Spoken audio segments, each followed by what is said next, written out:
Ryan Reynolds here from Mint Mobile with a message for everyone paying big wireless way too much. Please, for the love of everything good in this world, stop. With Mint, you can get premium wireless for just $15 a month. Of course, if you enjoy overpaying, no judgments, but that's weird. Okay, one judgment. Anyway, give it a try at mintmobile.com/switch. Upfront payment of $45 for 3-month plan, equivalent to $15 per month required. Intro rate first 3 months only, then full price plan options available. Taxes and fees extra. See full terms at mintmobile.com. You just realized your business needed to hire someone yesterday. How can you find amazing candidates fast? Easy. Just use Indeed. Stop struggling to get your job post seen on other job sites. With Indeed sponsored jobs, your post jumps to the top of the page for your relevant candidates, so you can reach the people you want faster. According to Indeed data, sponsored jobs posted directly on Indeed have 45% more applications than non-sponsored jobs. Don't wait any longer. Speed up your hiring right now with Indeed. And listeners of this show will get a $75 sponsored job credit to get your jobs more visibility at Indeed.com/PODKATZ13. Just go to Indeed.com/PODKATZ13 right now and support our show by saying you heard about Indeed on this podcast. Terms and conditions apply. Hiring? Indeed is all you need. You can go onto a criminal version of Amazon and buy commodity malware for less than $100 that automatically bypasses that stuff. It has moved beyond, right? So when someone says, "Oh, I got the MFAs. Oh, I should be protected now." Horse feather. Good afternoon, good day, good evening. I don't know what time you're listening or where you're listening from. It's your boy, your host, Ron Tillman, and you are with me for another episode of Walk in Victory. Speaking of victory, walk. Warning! This is a public service announcement. The Walk in Victory podcast is where we have conversations purposed to evolve lives. You may not want to evolve. Then tune into another bleeping podcast. Everyone else, enjoy the show. And here's our host. Good afternoon, good day, good evening. I don't know what time you're listening in or where you're listening from. It's your boy, your host, Ron Tillman, and you are with me for another episode of Walk in Victory. Speaking of victory walks, we have Houston. We have several problems. One is that fear is at an all-time high. When I say all-time high, we always like to use that word, all-time high, but we can't really measure it against the other times when fear was heightened or the other times when fear was heightened, but it just sounds like a good phrase. So we're going to start with that. But the thing that people are afraid of, a lot of people are afraid of, are things that they can see or things that are tangible in their sight, things that they hear. And there's something really, really big happening undercurrent that no one is really talking about, that no one is really hearing, and it's going to impact us all. Because I'm about to pick up my cell phone. We all use these devices, and the new attack or the new war may not necessarily be physical bombs dropping, and it may have already started, may have already begun. This new war is attack on our cyber, our computers, our personal information through major corporations that we entrust. And when we go through and put in our information, we do it so fast because we've been conditioned to do that. And they're like, oh, this is protected. Oh no, that can never happen to Amazon. Oh no, that can never happen to Verizon. Oh no, our text messages are being exposed, pictures, conversations that, if they're not encrypted on both ends, are being exposed. Secrets, company secrets. Just a few years ago, and we are so quick to move on from topics. Sony had a hack, and the executive emails are coming out. People started beefing with one another because they were talking to each other behind the scenes thinking that these messages were safe, and they weren't. This is a war that can impact everyone. It can impact your children. It can impact, but it's not something that we're talking about. And not only that, because we are always looking at how can we follow the money with this stuff. This is some career opportunities that we can be talking to our youth and young adults about understanding cyber security, and how to get knowledge about it, start their own businesses to help out small businesses who may not be able to afford larger cybersecurity firms. And as we see, technology is going to continue to grow. It's not diminishing. It's growing. This is going to be. I heard that they're working on robots to do surgeries. I saw a robot shooting jump shots. So the more technology presents itself and begin to show what it can do in this modern context, the fight and the necessity for practitioners in this area, or even having conversations centered around the area. How do we safeguard against being not safe? So today we're going to talk to Dylan about this particular topic and so much more. How you doing, sir? I'm awesome. Excited to be here. Thank you so much for joining us.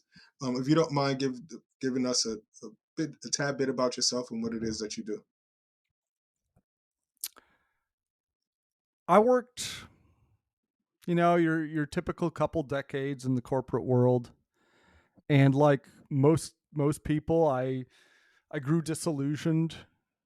Big companies have an interesting incentive problem. They are real good at doing things at scale. Like they can process 1 million invoices in a second, and it's so cheap. It's automated. And like a small business, paying the bills, that takes someone maybe 20 minutes to go pay a bill, to go pay an invoice. That stuff's expensive. But their disadvantage is they're always fighting internally because there's this like limited pie they've got, and each individual person, even if they're a muckety muck, doesn't have a lot of control to improve the outcomes of their business.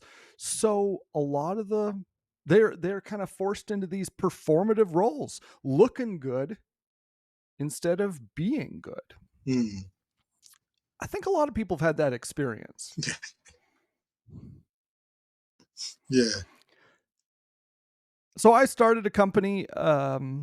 This is the worst in security because a lot of people. Okay, Naran, tell me, if you wanted to solve an internet crime problem, maybe your buddy got bilked, got scammed for, I don't know, $20,000, right? Maybe your buddy owns I don't know, like a plumbing business or maybe a consulting shop or something, right? Scammers ran off with $20K. And you start getting nervous because you have a business and you would prefer not to lose $20K overnight. What would you do? How would you go about solving that problem? I don't know. That's really a good question, because we don't really ask ourselves these questions when we can't go to our vendors and say, I'm no longer going to pay. I only want to pay over the phone, or that ship has sailed. So how do you safeguard? What should I do? Yeah, now like stick with me here. There's some easy answers. Yes. Everybody has the Okay. same 3 answers, okay? Okay. You can get them. What's the first thing you're going to do? What does everybody do when they have a problem they don't know anything about? Google it. Exactly. Answer number 1. I'm going to go to Google. What do I do Yeah. to stop the bad guys on the internet? Yeah. And what you get is these like top 10 listicles, right? From BuzzFeed or whatever the BuzzFeed equivalent for businesses is, right? And they've all got like 70%. They're all the same. It's mostly the same list. And then right, you got encryption, you got multi-factor authentication, you got being real careful. Okay, right. What else are you gonna do? Then I'm gonna go. You're gonna do those things. Even though it's the same company, I'm gonna go to YouTube because now I need to see videos of guys actually taking the steps to do, like, to implement some of the stuff that I read. But now I have a little bit more knowledge about what I want to search for, so I'll circle in on some of the keywords, like instead of just saying cybersecurity, in encryption, or making payments without having my bank noticed, or like I'll do like some of the things that I read from Google and use some of those words to try to really focus in on what type of videos I want to see. Yeah, I mean that's great. You're actually you're doing better than most people so far. Definitely going beyond the bare minimum. If you were in a hurry, because you got sales to make, man. You got orders to fulfill. What do? I would still do that because I've gotten duped online before, and I wouldn't want to happen again. So I'll tell you what a lot of people do. Yes, and so someone, They let especially their if it's fingers close do to. the walking. Okay, and what do you mean? They go look up some shop that does this sort of thing, right? Maybe they go on Google Maps. They go to the yellow pages. I don't know, whatever. And they call up some consulting company and say, help me, right? Yeah. And maybe they even know a guy, right? You know a guy. Everybody knows a guy. Everybody knows a guy. And so those are the three answers. And then, like, you could also do your own research and start, like, digging deep into that hole. And like you said, starting to do your own research on YouTube. Maybe you start reading blogs, getting educated. Because even if I call a guy, I still want to know. I would be able to tell a guy exactly what I'm looking for. I would want to be able to have a conversation with the guy. I don't like calling people and hiring them to do things that I've done that before in the blind, where I don't know what they start giving you all these technical words and stuff like that. And you're like, oh, they know what they're doing, and then kick the can down the road. They don't know what they're doing. Right. Well, and you get the same sort of incentive problems, or at least you fear them, just like going to the mechanic, right? I'm calling this person blind. Are they going to say, oh, you got a big problem in your power couplings, and it's going to cost you $4,000, right? Yeah. And they're just full of it. They're looking to bill, take you to the cleaners, right? Because the more things they sell, the more they can make off you. They're not in your best interest. They're looking to sell you more stuff. This is a big risk. And I will tell you, most security consulting shops do fall in that. Like if you say, oh, what do I do? They're going to get 6 points of kickback margin on most of the tech they advise to you that you end up buying. That can be tens of thousands sometimes for a large contract. Here is the secret of the industry. You ready? Yeah. All those sources, the listicles, the consultants, the guy you know, almost all of them are sourcing from the same source, the same authorities. And that is these big lists of what you're supposed to do. They call them frameworks in the cyber biz. And their intent is not to stop crime. And this is like an open secret in the cyber biz. People figure it out after maybe 5 years, and then they get all disillusioned because they thought it would be all like cloak and daggers and techno wizardry and stuff. And it's just covering your butt. That's what the cyber industry provides you. If you need to be able to say, oh, I did everything right, I did what a reasonable person would do, don't sue me, or maybe don't fire me, they got you covered. They got so many choices for you. But if you actually want to avoid getting nailed, they don't. Now, you might go to them and they're going to say, oh, yeah, this will help protect you too. But mostly it won't. Yeah. And because security moves so fast, it's a cat and mouse game. It changes every 18 months. The set of things that provide you defensibility have almost nothing to do with the things that stop crime. Because law can't keep up. The courts are like what? Maybe at best 10 years out of date. I mean, that works for not putting like arsenic in your Cheerios, right? That's been a good idea since a long time. And the FDA is all over that. But what worked in 2014 mostly doesn't work anymore in cyber. Is it because some of the people that are creating the doors to close are also creating the doors to be open? They're one and the same? Yeah. No, not really. Okay. It's because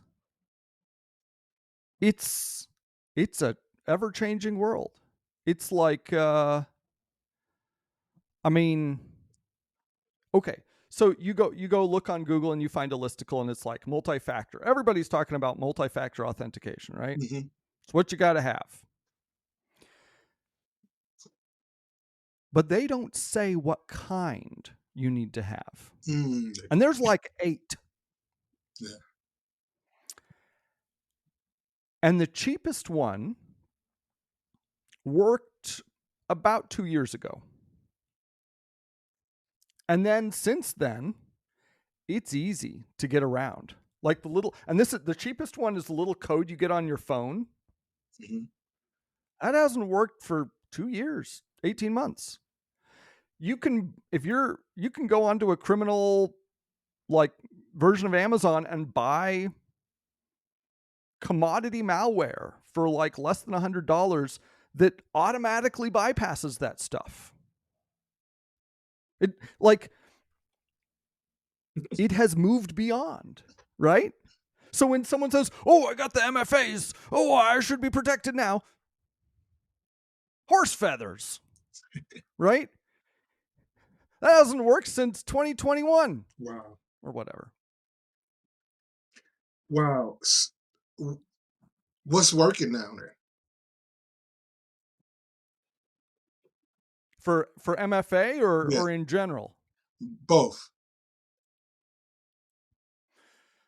There is some pretty fancy tech that is really hot, that's got some acronyms going on, but passkey is what you want. It's this little doodly bob. People call YubiKey is the most popular manufacturer, and you plug it into your machine into like the USB port, and it takes care of everything. And it's impossible so far, but they put a lot of effort into it for someone to break into, right? They're going to have to use like rubber hose attacks, right? Standing behind you at your computer and beating you up until you put your thumb on it to unlock the thing, right? Passkeys are pretty good. YubiKeys, and then if you're using that the right way, you don't need any more passwords. It takes care of everything. Now you got to have 2 because if you lose it, you're hosed, right? Because if it's so strong that you definitely need the device to get in, if you don't have the device to get in, so what we recommend to people, and you can roll these out. I mean, Citibank rolled these out. Google rolled these out to all their employees. You need two. You get two. You provision them both. And then you put one in the safe deposit box, right? In case you lose the first one. So you can still get into all your stuff. And what is it called again? YubiKey. Let's put a link in the description. Mm-hmm. Passkeys. Yeah, they're pretty good. They work pretty well. FIDO. That's one of the acronyms. Mm-hmm. You want the good stuff. You want because more and more, I mean, what was the last important business transaction you did that was not online?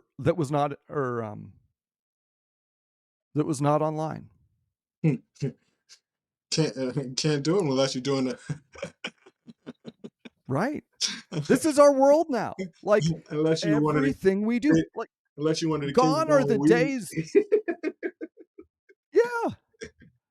I mean, that's what our world is. It's all online.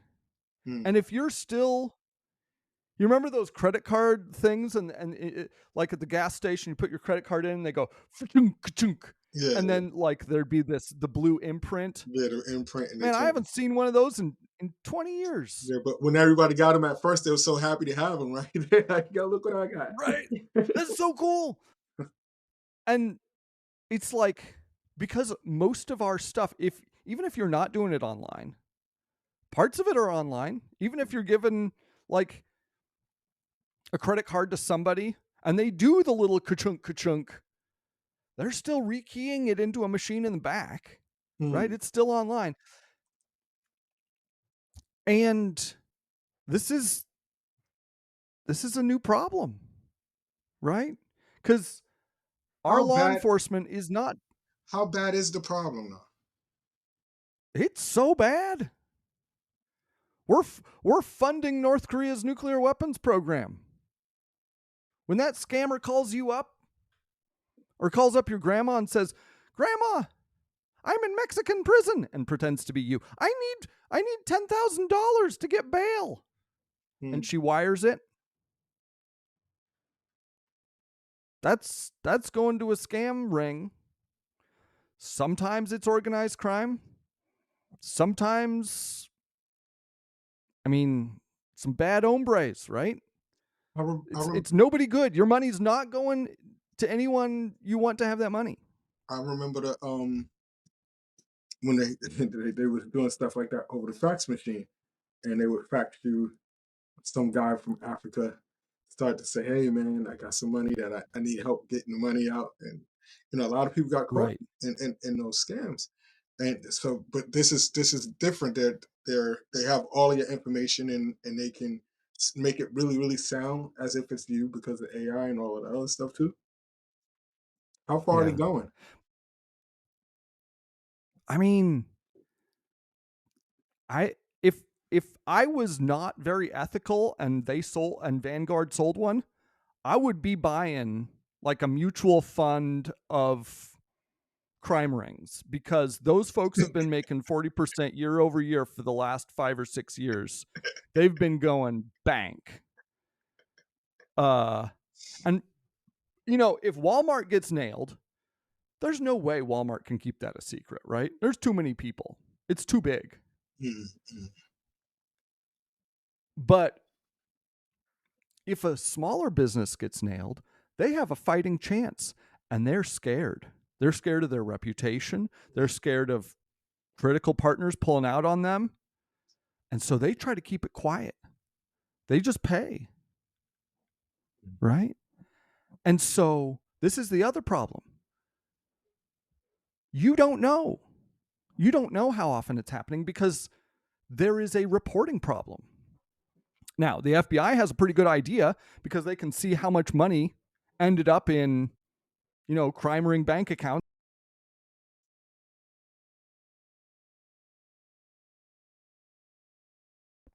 Or they try, but It's growing. It's a problem. I guarantee someone who has lost big, who has spent tears and so much frustration So getting nailed like this, and they probably didn't tell you. when this happens, let's say it happens online, and you get hit, is that money secured still, or is it not secured? That's a great question. What do you mean by secure? Like if they hit your bank account or something, they said it's FDIC secured. Or, Sure. Okay. So this is insurance, right? yeah. So if you have money in a bank account, Mm-hmm. the FDIC and which is the governing body for financial institutions like banks and credit unions and insurers and things like that, they want to stop runs on banks.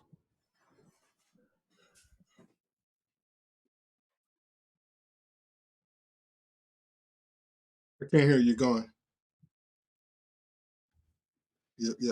Sorry about that. There you go. They are sorry, lost my train of thought. You said they want to stop runs on banks. Oh yeah, they want to stop runs on banks. So they give everybody confidence. You are not going to lose your money if you put it in a bank, right? Everybody wants that, right? No more runs on banks. Runs on banks, bad news, everybody fails. So they say, FDIC, your money is safe. It's safe from the bank failing. Mm. Now, the CFPB, Consumer Financial Protection Bureau, has come along and added some more strength for regular folks. And that is, if you report your fraud within 7 days, the bank has to give you your money back. They have to cover the loss. Mm-hmm. Okay? But, Naran, when was the last time you checked your bank account balance for potential fraudulent transactions? Do you do that every 7 days? No. No. I don't know anybody. Like, maybe there are a couple accountants out there, but like, nobody's doing that. And if the transaction goes more than 7 days, you're out of luck. Mm. It's even worse for businesses. The CFPB doesn't protect them. They have 24 hours to report a fraudulent charge. Mm-hmm. Right? I had that happen to me in one of my business accounts. And I went through the account and I'm going through these debits. I'm like, what are these extra debits?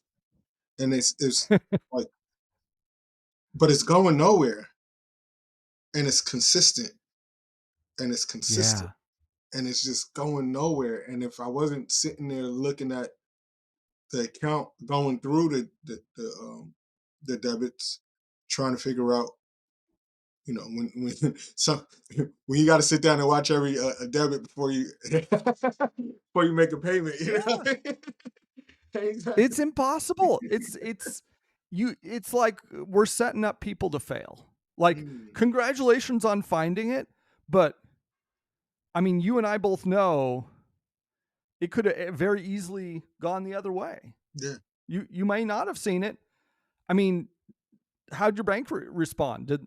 Were they good to you? I highlighted everything. I emailed it over, and I said, I don't know where this thing is coming from. They took about 30 days, 30 to 45 days, so they'll get back to me. And they found more, and they refunded me the money.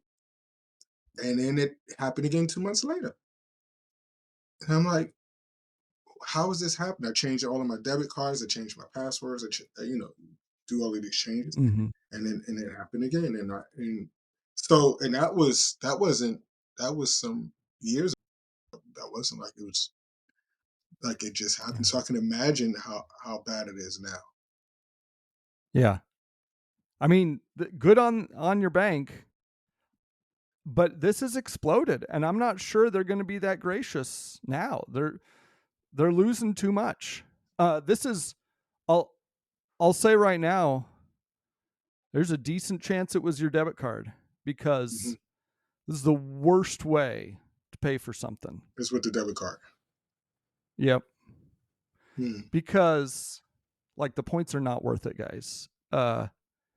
Because with a credit card, that 2.7 or 2.9% they charge every merchant, right? They get their cut, goes to funding all the fraud that happens on credit cards. You can call them up 18 months later and say, hey, that was fraudulent. And they'll say, okie dokie. And they'll refund you the money. So much more protected. Well, that's one area that cybersecurity is important. What are some of the other trends that you're seeing that's going on that people are not aware of and need to be aware and then implement some type of protection? This is the enduring lie. The biggest misconception about the security industry, right? Don't think about protection. Think about threats. Okay? You are not a castle. You don't put up walls. Nah. You're a high-powered, get stuff doneer, right? If someone tells you need to be more aware of security, and they're like a security advisor and something like that, the problem is you, that you don't know enough, man, fire that person. No. You are you. You're doing a good job. Different businesses have different risks, right? Like when you go on Google and you see that like top 10 list, it's one size fits all, isn't it? Everybody else saw the same list. Yeah. Doesn't matter if they run a motorcycle repair shop or, I don't know, a weed dispensary or, high-powered law firm or something. Same list. Right? And that's absurd. If you think the best right step to protect yourself is the same for the motorcycle repair shop as it is for like the M&A brokerage in downtown New York, like you're insane. But that is the lie that the industry is peddling, that all you need to do is spend a whole bunch of money on tech. The more money you spend on tech, the better. Right? It's all tech stuff. That listicle, everything that the consultants are going to tell you, it's tech. Buy more tech. It is so much easier than that. This is what you do. You can do it like 2 hours tonight. Okay? And we can help you if you don't want to. But like, list the things. This is gonna really hurt. If a criminal runs off with whatever, right? Maybe you're a reseller and you're living off the float between a big shipment coming in and a big shipment coming out. And you're going to be absolutely messed up if someone drains your bank account in the wrong time of the month. Right? Yeah. That's painful.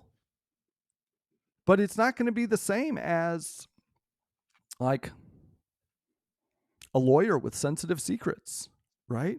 And what they sell is trust. And now there's right? a breach of It's trust.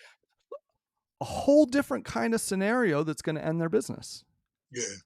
And maybe you sell like used plus size women clothing at the outlet mall, right? And all you do is take credit cards. Worst that could happen, maybe you're out a month of revenue, right? It's different for each business. And so the solutions, the best, most effective solutions, are going to be different for each business. Each business, yeah. Wow. So that's what we do. We help people, businesses, find the easiest solutions. Like, what should they really be worried about?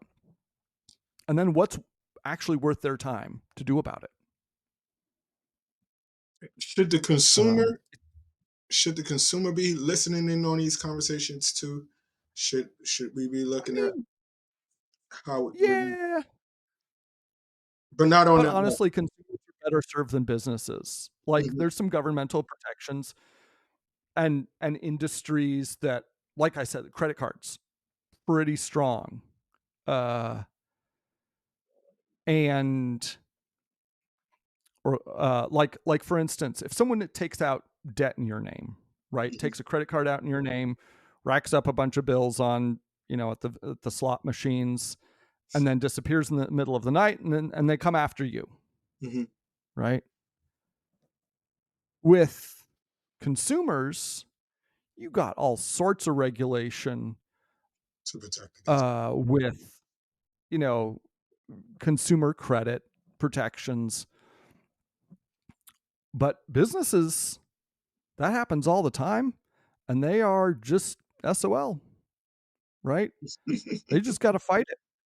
There's nobody looking out for them.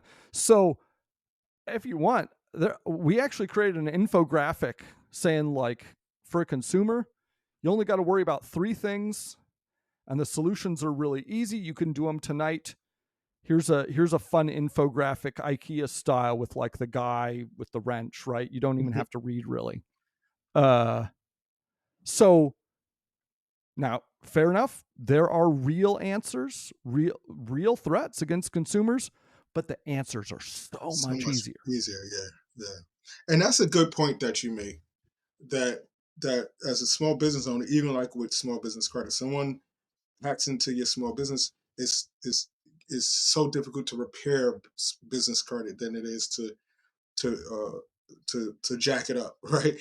And it's almost like if you jack up your business credit, you might as well just start a new business, because that blueprint is always going to be that fingerprint is always going to be there.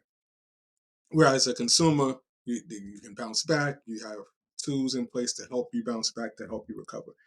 What made you decide, after all of those mundane years in corporate America, that I'm going to stick my toe in the entrepreneurial thing, and I'm going to be a voice and an ear in this particular industry?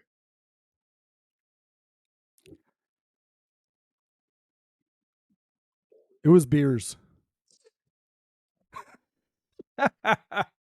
Not the Bears. It was the Beers. The beers, yeah. It was not the Bears. No, I am afraid they have not inspired very many people in a long time. Sorry, Chicago. No, so every security person has this same journey of, like, they're bright-eyed and bushy-tailed, and they get in, and they're trying to stop the bad guys, and pretty quick they get, like, if they get promoted to a position of basically covering butts, right? Making people look good or defensible, or even being someone else's patsy, right? A lot of security exec that their role is to get blamed if something bad happens. And so I was complaining about this with a buddy of mine Over beers. over a decade ago. Over beers. Yeah. Yeah, over beers, right? We were in a convention or something. And we didn't have a ton of sympathy for the biggest companies, because, like, this is just how they work, right? The appearing is just part of their DNA, right?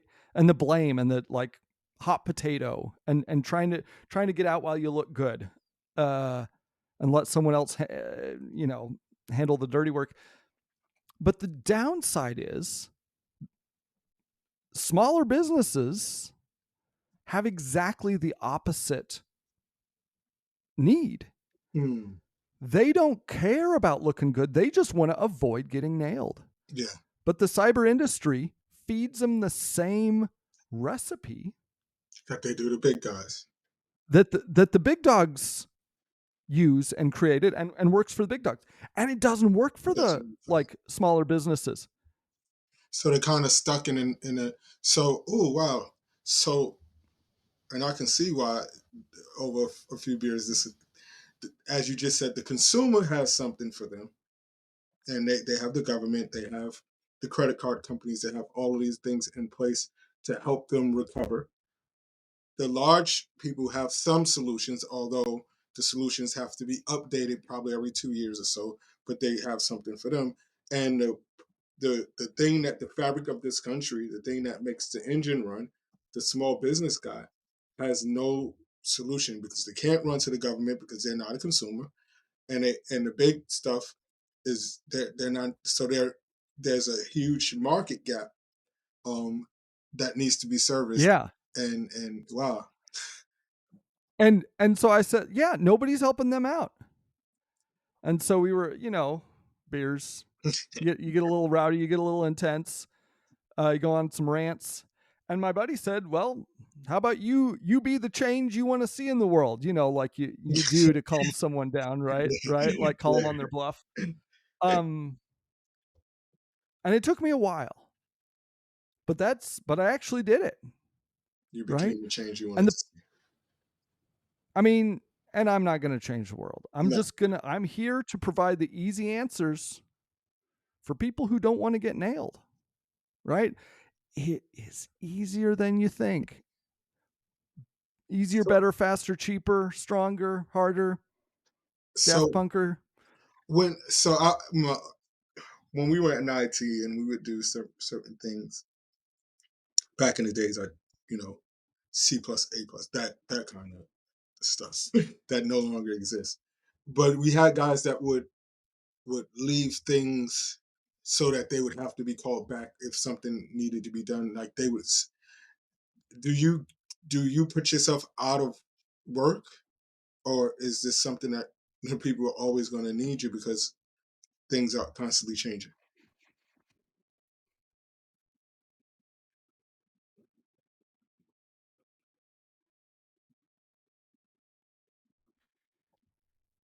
Ron, you ever been on a diet?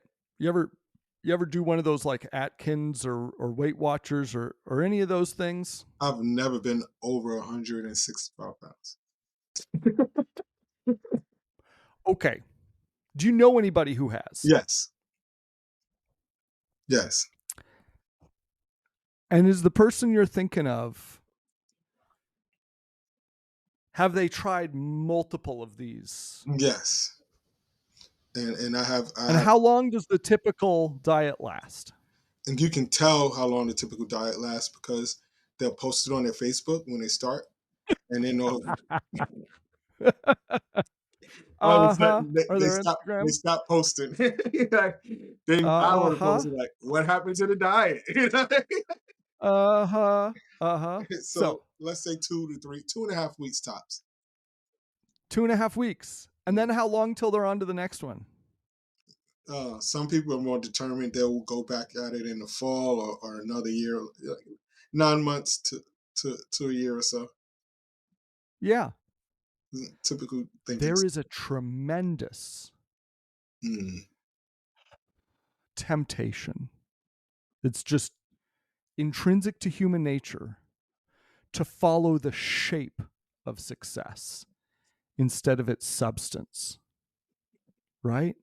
To just go through the motions, right? But it very rarely works, right?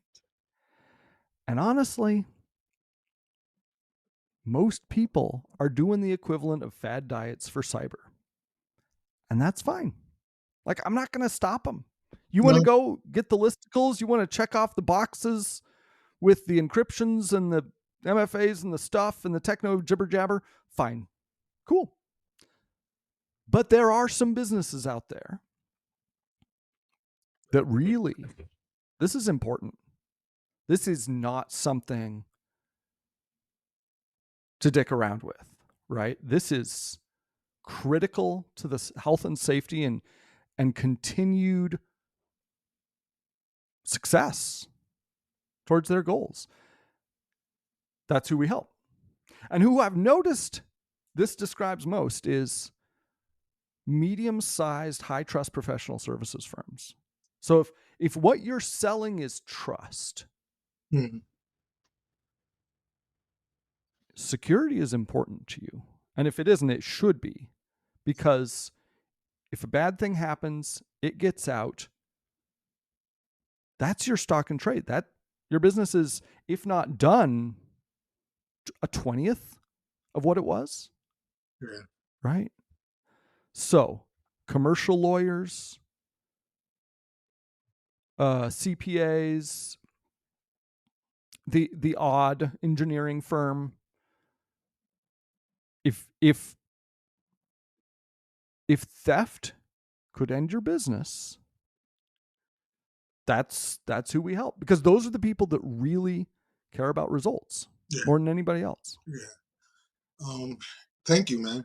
Thank you a lot for this. This has been a very interesting and informative conversation. My last question for you: what books have impacted you or influenced you? It could be fiction and nonfiction that you would recommend to our listeners. It don't have to be one book. It can be more than one. No, give me. You gotta narrow it down more than that. What kind of thing do you want? It could be fiction or nonfiction. Anything that gets you. Like if we're sitting out, we having some beers. Like, yo, man, you gotta read this book. Yeah. Okay. All right. The short answer is Never Split the Difference. Mm. Did you read that one? Yeah, I like that one. It's a good one. And for those not familiar, it is a direct response to that 90s sales style of getting to yes. You know, like the Cutco knife guy says, do you hate dull knives? And they're just like trying to get you to say yes over and over and over again so they can say, are you willing to buy these knives for $400? And you're just such on a roll that you just say yes again and you pull out your checkbook and dance in the streets. Right. And this guy's point is, maybe that worked at one point, but people are wise to it now. Yeah. Right. And so he espouses just asking a lot of questions. And what I got out of it is, if you're dickering about price, that probably means you're leaving a lot of value on the table, because the most valuable things in a deal are not the money, right? There are substantial value propositions, ways you can help each other that are not just financial. And if you are willing, and if you have the skills to go figure that stuff out, what they need, you're going to get some amazing deals. Everyone, if you're in small business, and especially if you're in business where your credibility and privacy is what you actually, your proposition is what your competitive advantage. I remember, I'll tell the story real quickly because it popped in my head when Dylan was saying this. I remember coming up, there was a madam in Manhattan who they had a sting, and she had her black book, and she went all the way down, but she would not give up her book. She would not give up her book. She went to jail. I think they held her for a couple of months. She would not give up her book. They kept saying that they're going to throw the thing at her. She would not give up her book. It's not like today's madams. they show everybody your emails or your DMs as soon as you inbox them. Those are not. So you have to decide: are you going to be like the women of today who just shows all of the information, or are you going to be like this madam I think that was the early '90s, who wants to safeguard the names of your people and the information of your people? I'm pretty sure that her business went up, and we don't want your business to fail because you failed to protect your people. So Yeah. don't walk making excuses. Don't walk with your head down. If you need that consultation, he keeps saying it's simple, it's fast, and it's not as expensive as you think. But you won't know the cost if you don't take the first step. Dylan is now a part of the Walk in Victory family, and we want you to go right under the title is his website. Go to the website, get that clarity call. You cannot afford to have your DMs being seen all over the world. We don't ask you for Cash Apps, Venmos, or any of those things, Apple Pays, or none of that. But what we do ask is that you hit that like button, the like and the subscribe button, because it helps. That's your value to us for all the value that we just gave you. But it also helps get the message out to other people so that they can hear this information too. Not only that, if you're listening on a platform where you can leave a review, those reviews go a long way in helping us rank. We want to continue to grow, build, and we cannot do it without you. I'm not one of those that's going to tell you to get off my channel. I don't need you. No, we need you, because on a victory walk, you need a team. So don't walk with your head down, walk with your head up, but most of all, walk in victory. Peace. Truth.